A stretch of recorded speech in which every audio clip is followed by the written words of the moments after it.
Car suspension springs are critical components that support a vehicle's weight, maintain proper ride height, and absorb shocks from uneven road surfaces.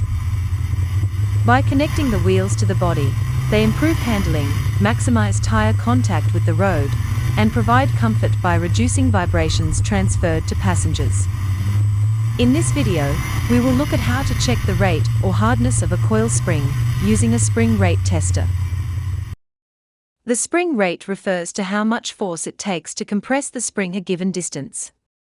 For most manufacturers, this is measured in kilograms per millimeter, newtons per millimeter, or pounds per inch. The colored dashes you can see on these springs are a code the manufacturer uses for the rate of each spring.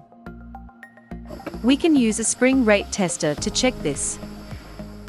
First, put on suitable eye protection. Place the spring in the spring rate tester. Lower the top cup down and select a position that does not compress the spring.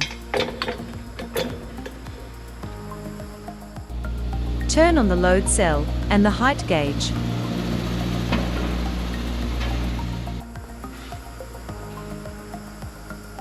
Close the valve on the hydraulic bottle jack and use the handle to pump the spring up.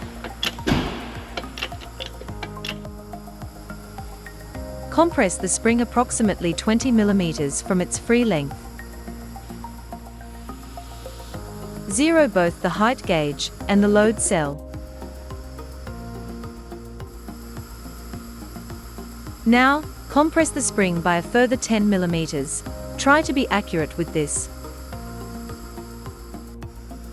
The load cell will now register how many kilograms it takes to compress the spring 10 mm. Divide this number by 10, and this will give you the spring rate in kilograms per millimeter.